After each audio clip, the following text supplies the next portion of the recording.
చేసే వాళ్ళు అమాయక ప్రజల యొక్క అమాయకత్వాన్ని ఆసరగా చేసుకొని మహిళల పేరుతో తాయికుల పేరుతో మోసం చేస్తున్నారు. కాబట్టి జబ్బులు చేస్తే హాస్పిటల్ వెళ్ళాలి, మరి వాళ్ళు మంచి కోడి భూతం పట్టింది దయ్యం పట్టింది అని రకరకాలుగా చెప్తుంటారు, ప్రలోభాలకు గురి చేస్తారు. మరి అవన్నీ నమ్మద్దు, ఎందుకంటే ఇది వర్షాకాలం కాబట్టి ఈ నీరంతా కొత్తగా వస్తుంది.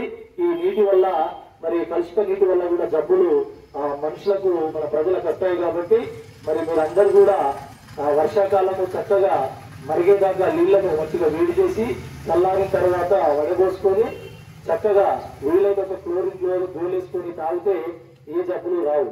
మరి అదేవిధంగా దోమకాటు బారిన పడకుండా ఉండాలంటే కూలింగ్ బాటళ్ళు, ఖాళీ కొబ్బరి బొండాలు, మరి పాత టైర్లు, కుండలు, మరి కూలర్లు, ఎండాకాలంలో పెట్టిన కూలర్లు కిటికీల వద్ద పెడతారు, అందులో కూడా వాటర్ నిలుస్తుంది.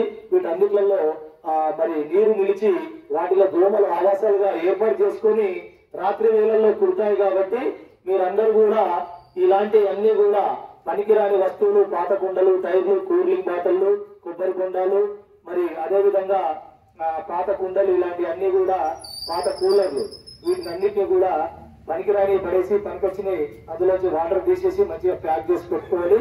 ఎందుకంటే దోమగడ్డ బారిన పడుకుంటుంటారు. మరి ఇంటి చుట్టుపక్కల పరిసరాల చుట్టుపక్కల మరి నీటి గుంటలు ఉంటే కూడా ఇంత దూరము మట్టి పోసుకోవాలి. ఆ నీటి గుంటలలో కూడా దోమలు నిలువ ఉంటాయి. మరి కుంటలలో కూడా దోమలు ఉంటాయి. ఇంటికి దగ్గరలో గుంటలు ఉంటే మరి ఒక ఆయిల్ కానీ ఏదైనా పెట్రోల్ కానీ ఒక పేలికను దాంట్లో ముంచి ఉండగా చుట్టి మరి దాన్ని ఆ నీటి కుంటలలో పడిస్తే దోమలు వాటిలో ఆలకుండా లార్వా కానీ ఏమి కానీ లేకుండా అవన్నీ కూడా సమూలంగా నిర్మూలించబడతాయి. కాబట్టి వీటన్నిటిని జాగ్రత్తలు తీసుకుంటే బాగుంటది. లేదంటే ఇట్లా డేంజర్ జోన్కి వెళ్ళిపోవాల్సి వస్తుంది ఈ మాటలన్నీ పక్కకు పెడుతూ. మరి ఇవన్నీ విని మీరు చైతన్యవంతులు కావాలి. మరి ఇవన్నీ తెలుసుకున్న వారు మరి హాస్పిటల్ అయినా కానీ జబ్బులు చేస్తే ఒకవేళ హాస్పిటల్ ఉంటే మీరు ఆరోగ్యవంతులుగా ఇలా తిరిగి వస్తారు. ఎలా అంటే ఇలా.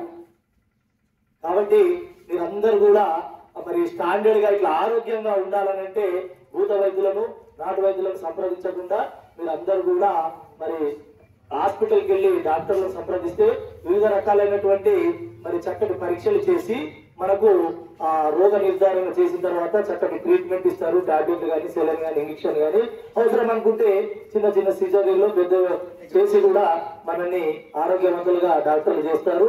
మరి డాక్టర్లను నమ్మాలా తప్పితే మహిమల పేరుతో మోసం చేసే భూత వైద్యులను, నాటు వైద్యులను నమ్మద్దు. వాళ్ళు క్షుద్ర పూజల పేరుతో మోసం చేస్తారు.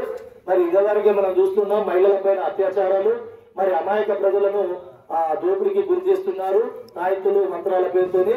కాబట్టి ఇవన్నీ తెలుసుకున్న వాళ్ళు తెలియని వాళ్ళకి అందరికీ చెప్పేసి మీరందరూ కూడా చైతన్యవంతులు కావాలని కోరుకుంటూ మరి ఇంకా చక్కటి పాటలు కూడా ఉంటాయి, మరి ఇంకా చక్కటి మాటలు కూడా ఉంటాయి. మరి సాధ్యమైనంత మట్టుకు మీరందరూ కూడా వీలైతే వినాలి. వీలు కాని వాళ్ళు వర్షం పడుతుంది కాబట్టి ఇళ్లలోనే ఉండి ఇది తెలియని వాళ్ళకి ఇవన్నీ తెలియజేయాలని కోరుకుంటూ మీరందరూ కూడా సుఖశాఖలతోని, పాడి పంటలతోని, పిల్ల పాపలతోని నిండు నూరేళ్లు చల్లగా వర్ధిల్లాలంటే మరి ఈ కార్యక్రమంలోని విషయాలన్నీ కూడా మీరు గమనించి